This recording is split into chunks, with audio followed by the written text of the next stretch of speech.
오늘 우리에게 주시는 하나님 말씀은 누가복음 1장 26절에서 38절 말씀입니다. 여섯째 달에 천사 가브리엘이 하나님의 보내심을 받아 갈릴리 나사렛이란 동네에 가서 다윗의 자손 요셉이라 하는 사람과 약혼한 처녀에게 이르니 그 처녀의 이름은 마리아라. 그에게 들어가 이르되 은혜를 받은 자여 평안할지어다. 주께서 너와 함께 하시도다 하니 처녀가 그 말을 듣고 놀라 이런 인사가 어찌함인가 생각하매 천사가 이르되 마리아여 무서워하지 말라. 내가 하나님께 은혜를 입었느니라. 보라, 내가 잉태하여 아들을 낳으리니 그 이름을 예수라 하라. 그가 큰 자가 되고 지극히 높으신 이의 아들이라 일컬어질 것이요. 주 하나님께서 그 조상 다윗의 왕위를 그에게 주시리니 영원히 야곱의 집을 왕으로 다스리실 것이며 그 나라가 무궁하리라. 마리아가 천사에게 말하되 나는 남자를 알지 못하니 어찌 이 일이 있으리이까? 천사가 대답하여 이르되 성령이 내게 임하시고 지극히 높으신 이의 능력이 너를 덮으시리니 이러므로 나실 바 거룩한 이는 하나님의 아들이라 일컬어지리라. 보라, 내 친족 엘리사벳도 늙어서 아들을 배었느니라. 본래 임신하지 못한다고 알려진 이가 이미 6달이 되었나니 대저 하나님의 모든 말씀은 능하지 못하심이 없느니라. 마리아가 이르되 주의 여정이오니 말씀대로 내게 이루어지이다 하매 천사가 떠나가니라.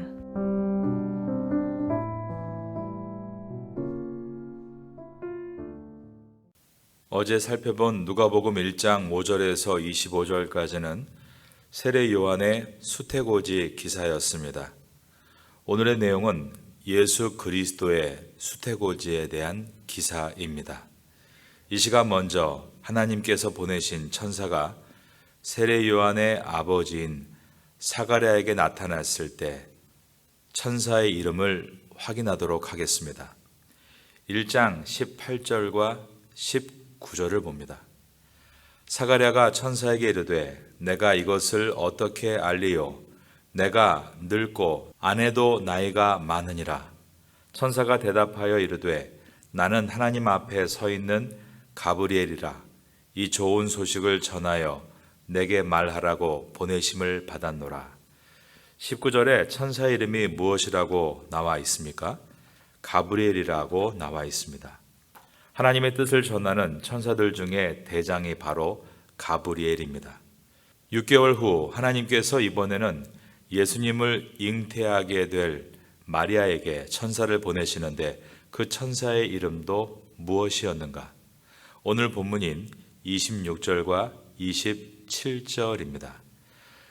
여섯째 달에 천사 가브리엘이 하나님의 보내심을 받아 갈릴리 나사렛이란 동네에 가서 다윗의 자손 요셉이라 하는 사람과 약혼한 처녀에게 이르니 그 처녀의 이름은 마리아라. 이번에도 하나님은 뜻을 전하는 천사의 대장인 가브리엘을 보내셔서 마리아에게 수태고지를 전하게 하셨습니다. 하나님께서 천사장 가브리엘을 보낸 곳은 어디인가? 갈릴리 지역의 나사렛이라고 되어 있습니다. 여러분, 나사렛이란 지명은 구약 성경을 아무리 뒤져봐도 한 번도 만나지 않는 지명입니다. 유명한 유대 역사가 요세푸스의 책에도 나사렛이란 지명은 나오지 않습니다. 그리고 탈무드나 미드라시 같은 유대 문헌에도 나사렛이라는 지명은 나오지 않습니다. 분명히 있는 지명입니다. 그런데 성경과 역사책에 전혀 나오지 않는다는 것은 마을로서는 별로 귀한 것이 없는 매우 하찮은 곳이었다는 뜻입니다. 가령 우리 교회가 박나뭉에 있지만 태국 역사책에 한 번도 박나뭉이란 이름이 나오지 않는 것과 같은 내용입니다. 그런데 신약 성경에 들어오면 나사렛 예수라는 호칭이 무려 19번이 등장합니다. 부활하신 예수님은 다메섹에서 사도 바울에게 나타나셨습니다. 그리고 말씀하시기를 나는 내가 박해하는 나사렛 예수라. 예수님이 자기 자신을 소개하시면서 나사렛 예수다라고 소개를 하신 것입니다. 그리고 초대 기독교 공동체에서 예수를 부를 때 예루살렘 예수 혹은 베들레헴 예수라고 부른 것이 아니라 나사렛 예수라고 불렀습니다. 왜 예수님을 나사렛 예수라고 불렀을까? 예수 그리스도께서 죽으시고 부활하신 예루살렘이나 예수 그리스도께서 탄생하신 베들레헴의 이름을 붙여서 예루살렘 예수 혹은 베들레헴 예수라고 부를 수 있었는데도 역사책에 한 번도 거론된 적이 없을 정도로 지명도가 없는 나사렛 예수라고 부른 이유가 무엇인가? 그것은 출신을 따르고 성질을 따르는 인간의 본성에 일침을 놓으시는 하나님의 도전입니다. 이슬람교는 사우디아라비아의 메카를 성지로 정하고 그곳을 향해 성지순례를 떠납니다. 유대교는 예루살렘 성전을 예배의 중심지로 생각하고 지역에 있는 회당, 즉 시나고그는 예루살렘 성전이 없기 때문에 엄밀한 의미에서 완전한 예배라고 생각하지 않습니다. 기독교는 예루살렘으로 성지순례를 가기도 하지만 이것이 절대화돼서는 안 됩니다. 기독교는 장소에 묶이는 것이 아니라 예수 그리스도 안에서 성도의 몸으로 묶인 공동체이기 때문입니다. 우리 몸이 성전이고 예수 그리스도를 머리로 해서 우리가 함께 한마음으로 모인 것을 교회라고 부르는 것입니다. 주일에 성도가 모여서 예배 드리는 것을 가볍게 생각하지 마시기 바랍니다. 우리 믿음의 선배들은 주일 예배를 위해서 목숨을 바쳐 순교하면서까지 예배를 지켰습니다.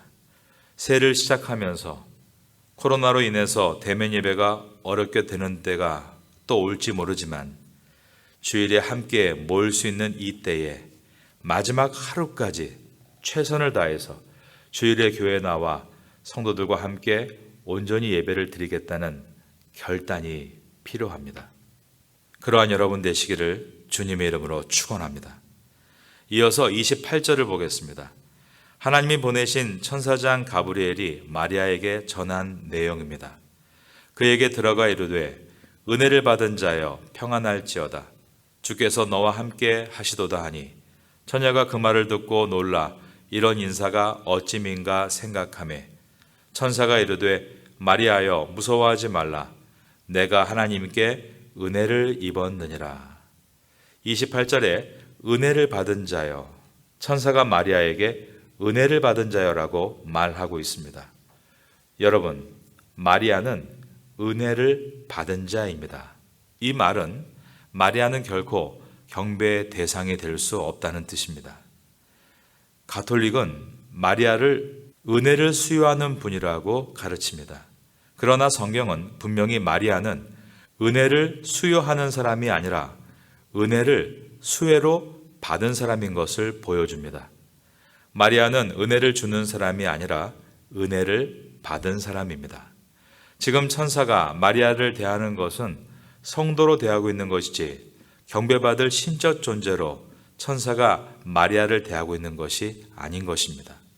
우리는 신앙인으로서 이러한 부분도 바르게 잘 알고 있어야 합니다. 우리는 마리아를 통해서 분명 귀한 은혜와 감동을 받습니다. 이제 그 내용을 살펴보도록 하겠습니다.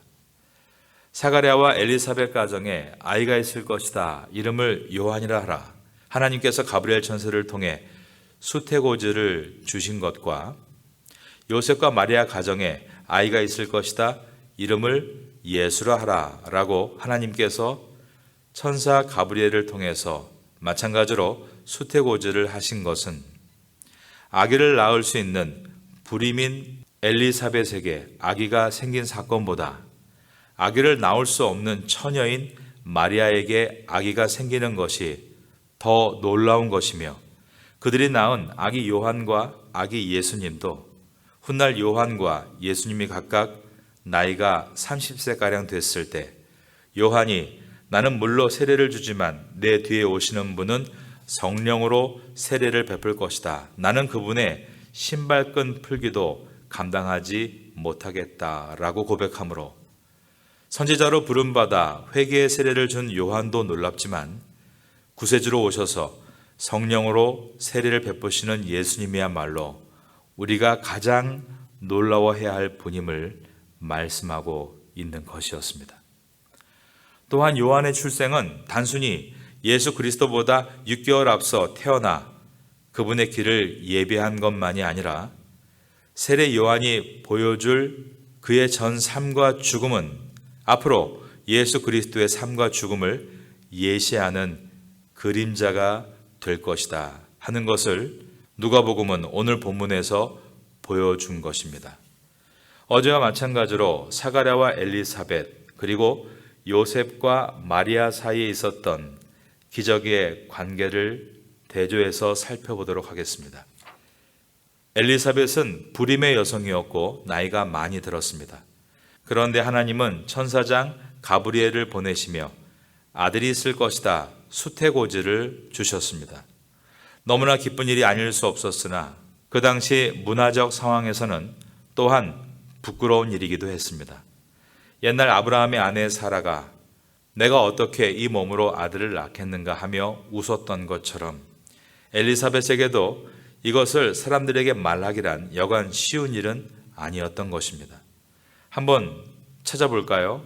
앞에 있는 1장 24절과 25절입니다. 이후에 그의 아내 엘리사벳이 잉태하고 5달 동안 숨어 있으며 이르되 주께서 나를 돌보시는 날에 사람들 앞에서 내 부끄러움을 없게 하시려고 이렇게 행하심이라 하더라. 남편 사가랴가 갑자기 벙어리가 되어 말을 못하게 됐는데 그것이 다행이라고 할 정도로 엘리사벳의 잉태는 부끄러운 일이었다는 것입니다. 그러나 마리아의 잉태는 부끄러운 차원이 아닌 절망과 고통의 차원이었습니다. 아직 결혼식을 올린 것도 아닌데 임신을 했을 뿐 아니라 그것이 결혼 상대자와 잠자리도 함께하지 않은 것이었기 때문입니다. 그 당시 유대 여인들이 결혼을 하는 나이는 빠르면 만 15세 정도였습니다. 중학교 3학년 나이입니다. 만일 여러분이 마리아라고 가정한다면 그 심정이 어떠하시겠습니까?